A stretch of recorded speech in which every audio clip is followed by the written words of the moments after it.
تمامی دیکھنے اور سننے والوں کو السلام علیکم۔ ناظرین، آج ہم حضرت عیسیٰ علیہ السلام کی پیدائش کا واقعہ اور حضرت مریم کی کچھ کرامات قرآن شریف کی روشنی میں آپ کی سماعتوں کے حوالے کریں گے، تو اس ویڈیو کو آخر تک ضرور دیکھیں اور ویڈیو پسند آنے کی صورت میں ویڈیو کو لائک کریں، اور ایسے ہی انبیاء علیہ السلام کے نورانی واقعات جاننے کے لیے نیچے ریڈ بٹن پر دبا کر ہمارے چینل کو سبسکرائب ضرور کر لیں۔ چلیے آج کا واقعہ شروع کرتے ہیں۔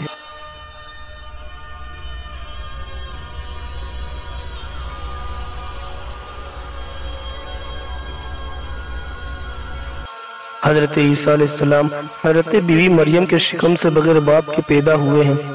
جب ولادت کا وقت آیا تو حضرت مریم آبادی سے کچھ دور ایک کھجور کے سوکھے درخت کے نیچے تنہائی میں بیٹھ گئی،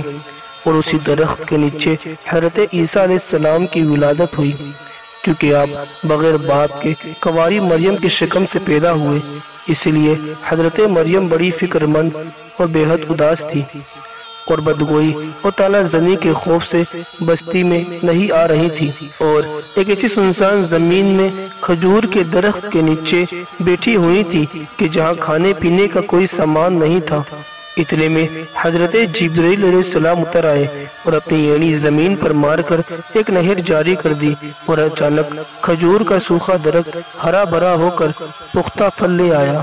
اور حضرت جبرائیل علیہ السلام نے حضرت مریم کو پکارا اور ان سے یوں کلام فرمایا۔ اس کا تذکرہ فرماتے ہوئے اللہ تعالیٰ نے قرآن مجید میں سورہ مریم کی آیت نمبر 24 میں کچھ اس طرح ارشاد فرمایا ہے: تو جبرائیل نے مریم کو اس کے تلے سے پکارا کہ غم نہ کھا، بے شک تیرے رب نے تیرے نیچے ایک نہر جاری کر دی ہے، اور کھجور کا تنا پکڑ کر اپنی طرف ہلا تو تجھ پر تازہ پکی ہوئی کھجوریں گریں گی، تو تم کھاؤ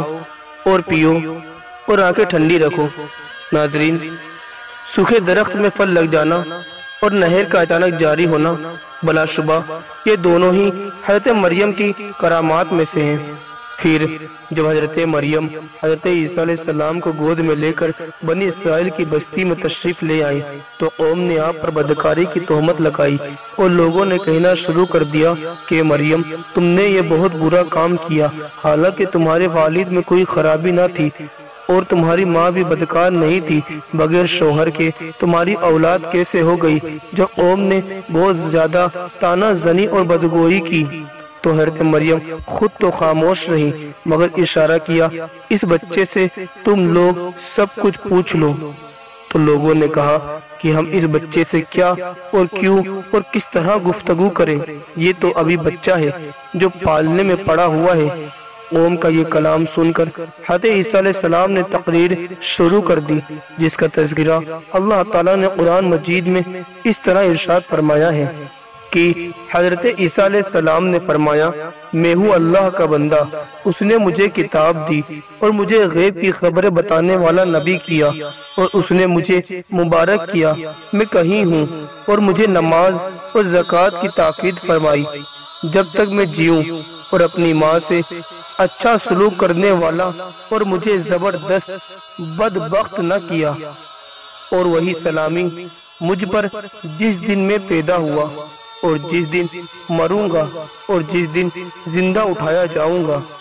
یہ حضرت عیسیٰ علیہ السلام کا معجزہ ہے کہ پیدا ہوتے ہی اتنی اچھی زبان میں ایسی جامع تقریر فرمائی۔ اس تقریر میں سب سے پہلے آپ نے اپنے آپ کو خدا کا بندہ کہا، تاکہ کوئی انہیں خدا یا خدا کا بیٹا نہ کہہ سکے، کیونکہ لوگ آئندہ آپ پر یہ تہمت لگانے والے تھے، اور یہی تہمت اللہ تعالیٰ پر بھی لگتی۔ اس لیے آپ کے منصب رسالت کا یہ تقاضا تھا کہ اپنی والدہ پر لگائی جانے والی تہمت کو رفع کرنے سے پہلے اس تہمت کو دفع کرے جو اللہ تعالیٰ پر لگائی جانے والی تھی۔ اللہ اکبر! سچ ہے، خداوند قدوس جس کو نبوت کے شرف سے نوازتا ہے، یقیناً اس کی ولادت نہایتی پاک و طیب و طاہر ہوتی ہے، اور بچپن ہی سے اس کی نبوت کے اعلیٰ اثرات ظاہر ہونے لگتے ہیں۔ ناظرین، سورہ مریم کی اس رکوع میں اللہ تعالیٰ نے حضرت عیسیٰ علیہ السلام کا پورا ذکر میلاد شریف بیان فرمایا ہے۔ اور آخر میں سلام کا ذکر ہے۔ اس سے معلوم ہوا کہ رسول اللہ صلی اللہ تعالیٰ علیہ وسلم کا میلاد پڑھ کر آخر میں صلاۃ السلام پڑھنا یہ اللہ تعالیٰ کی مقدس سنت ہے، اور یہی اہل سنت والجماعت کا مبارک طریقہ ہے۔ ناظرین، حضرت عیسیٰ علیہ السلام کی اس تقریر سے معلوم ہوا کہ نماز، زکوٰۃ اور ماں باپ کے ساتھ حسن سلوک یہ ایسے فرائض ہیں جو حضرت عیسیٰ علیہ السلام کی شریعت میں بھی فرض تھے۔ امید ہے یہ ویڈیو آپ کو اچھی لگی ہوگی، اور ہمیں یہ بھی امید ہے کہ ہمارے تمامی اسلامی بھائی اور اسلامی بہنیں اس ویڈیو کو لائک کریں گے اور نیچے ریڈ بٹن پر دبا کر ہمارے چینل کو سبسکرائب کر لیں گے۔ انشاءاللہ تعالی پھر ملیں گے ایک نئی ویڈیو کے ساتھ، تب تک کے لیے اللہ حافظ، فی امان اللہ۔